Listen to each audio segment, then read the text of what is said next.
Dark City has finally come to 4K Blu-ray from Arrow Video, arriving in a fancy box set which unfortunately has already sold out, with no signs of a reprint on the cards, but a standard release on 4K is now available. Dark City hit cinemas in February of 1998. Produced for $27 million, it unfortunately didn't set the box office alight and was deemed as a failure, but it would soon find its audience on home video. Despite the underwhelming box office, it received strong reviews, in particular from Roger Ebert, who championed the movie, saying in his review, "A great visionary achievement, a film so original and exciting.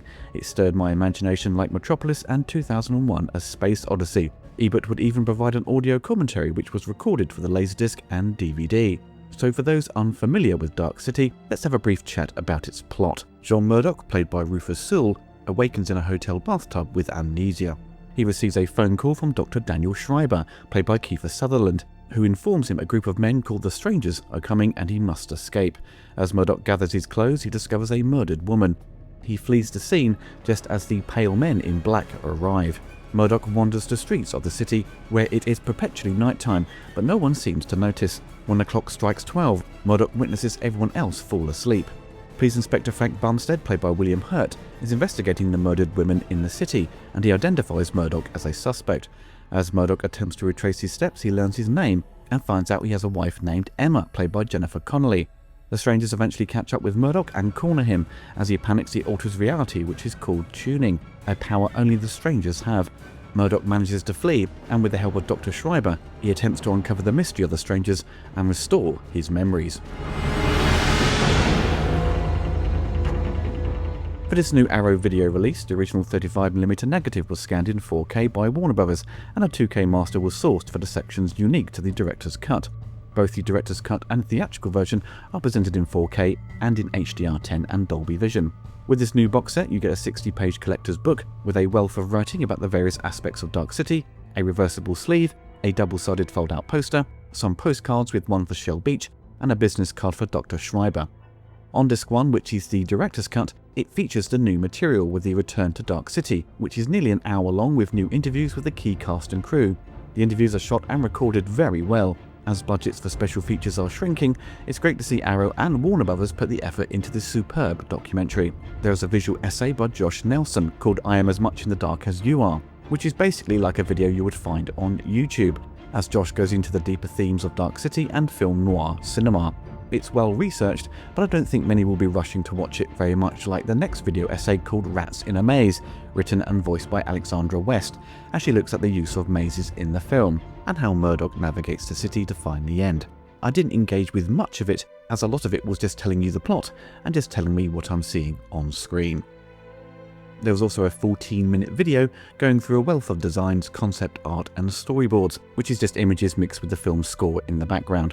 Disc 2, which includes the theatrical cut, this features the extras from the Blu-ray release from 2008, with memories of Shell Beach and the architecture of dreams. Now let's have a look at the previous transfers of Dark City to the various home formats, so we can see how much it has improved with the 4K update. The Laserdisc was released in August of 1998. It featured a Dolby Digital 5.1 audio track, a theatrical trailer, and an audio commentary from the director, writer, production designer, and director of photography. There was a DTS release, which also included a commentary by Roger Ebert. Due to the space on the Laserdisc, this commentary had to be dropped from the Dolby Digital release, so the DTS version is quite sought after. With it being the later part of the 90s, Laserdisc transfers were pretty impressive for the time, and this release still holds up nicely, especially with its sound, which I'll discuss in more detail later in the video. The DVD arrived a month before the Laserdisc and would feature more special features, as the new DVD format was taking over and Laserdisc was now being slowly phased out. By late 1999, the Laserdisc market had pretty much come to an end. For the DVD, they carried over the audio commentary with the crew and Roger Ebert. The theatrical trailer was included. There was an interactive text-based game called Find Shell Beach, and a comparison to Fritz Lang's Metropolis. The DVD and Laserdisc transfers are from the same master, but you can see the DVD is sharper and has more detail on display, thanks to it being 16:9 enhanced. Some of the early DVDs were non-anamorphic like Laserdisc, so you have to zoom in on the picture to make it fit your screen, and there wasn't a major difference in quality. But New Line Cinema made the effort to take advantage of DVD, and it shows you the upgrade over the Laserdisc format. Both the DVD and Laserdisc reviewed well in widescreen review, with the DVD having the advantage of the improved picture, but didn't quite match the qualities of the AC3 and DTS Laserdisc in the sound department. In August of 2008, Dark City would receive a director's cut on DVD and Blu-ray. The director's cut removes the opening narration, which the director Alex Proyas felt explained too much of the plot. There was extended scenes already present in the theatrical release, with additional establishing shots and dialogue, and Jennifer Connelly's original voice would be restored to her scenes where she is singing in the club. The director's cut would be roughly 11 minutes longer. The theatrical cut would also be included as an option. But what is very apparent throughout this transfer is the use of DNR to remove grain, and some sharpening was employed, making for a very digital-looking picture. By today's standards, it doesn't look great, but it was a step up over the DVD due to the increased resolution. This new director's cut would feature a new commentary by the director, and it would carry over the old commentaries for the theatrical cut. As mentioned earlier, there were some new special features, with a 43-minute documentary called Memories of Shell Beach about the making of the film with newly filmed interviews, and a 33-minute featurette called The Architecture of Dreams, with interviews from film professors. So with the 4K upgrade, you see a massive improvement in the picture. Gone is the digital look, and it now retains its film-like qualities. Shot on Super 35mm, which made it easier to incorporate the digital effects, there is no apparent noise reduction, with a suitable level of grain, and the detail shines through even with the darkest elements of the photography. It truly is a stunning picture throughout most of the new remaster. But there is one issue I spotted, which is when Emma visits Dr. Schreiber at his office, and all of Jennifer's shots are a bit out of focus, and you have this weird motion blurring going on. This was probably a camera focus problem at the time, and it's not that noticeable on Laserdisc and DVD due to the lower resolution, and the Blu-ray is heavily edge enhanced, so it's less obvious, but in 4K it's very visible. There are moments with the increased resolution, it reveals its dated CGI and compositing, but you can forgive those random shots because it was operating on a pretty tight budget, considering the scale of the picture. For $27 million, it looks closer to $80 million. If it was made today, you would be looking at something in the region of $200 million. With the sound options, it comes with a new Dolby Atmos mix, a standard 5.1 mix, and even a stereo mix for those who don't have a fancy surround sound setup. The Atmos track has clean dialogue, good separation of the channels, but was very front heavy and didn't have much dynamic range. I watched the end battle with John and Mr. Book, so it gives the speakers a good workout, and it sounded pretty good. But then I put on the Dolby Digital Laserdisc, same volume level, and goddamn, the LD audio blows away the 4K Blu-ray in sound. The Laserdisc audio was loud, dynamic, and Trevor Jones's incredible score shines through. In 2025, we are getting incredible picture quality, but the sound just doesn't compete with the Laserdisc from 1998. I don't know what these sound engineers are doing with these new remixes. It seems a lot of compression has been applied. No idea why, considering the space on a 4K Blu-ray.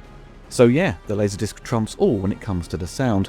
If only I can get my hands on the DTS Laserdisc. Now that would be awesome.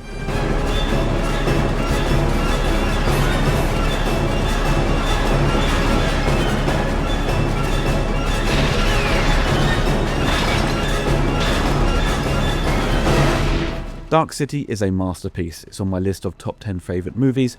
It was a film I discovered in the early 2000s. I was like many who didn't get a chance to see it at the cinema. It's difficult to remember how I missed the movie on its initial release. Maybe the marketing didn't grab my attention. I don't recall seeing any TV spots for it. All the posters seemed confusing and not appealing enough to draw me into the cinema. I would eventually stumble across the score, as I was a fan of Trevor Jones, who scored Excalibur, The Dark Crystal, Labyrinth and Cliffhanger. His work on Dark City was incredible, so I had to seek out the movie.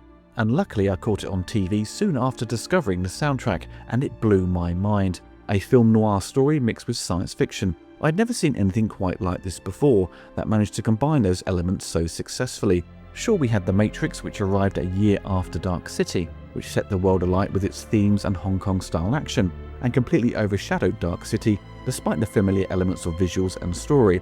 But Dark City for me had a stronger emotional punch, and the world Alex Proyas and his team created made it more fascinating to explore on repeated viewing.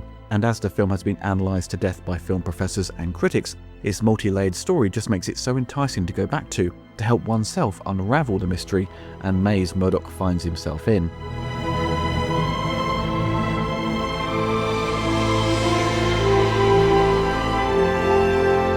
If you missed out on the box set, which is now selling for £80 on eBay, then definitely get hold of the regular release.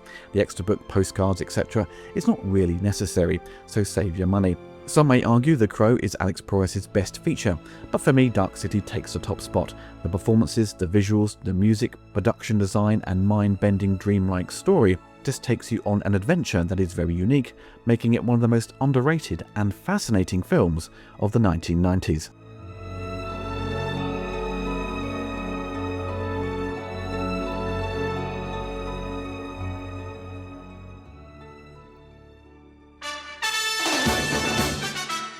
I hope you enjoyed the video. Don't forget to click the like button and hit the bell to be notified of my latest reviews. Big thanks to my patrons and YouTube members for supporting the channel. If you want to get involved and gain access to exclusive videos and take part in Q&As, follow the link below.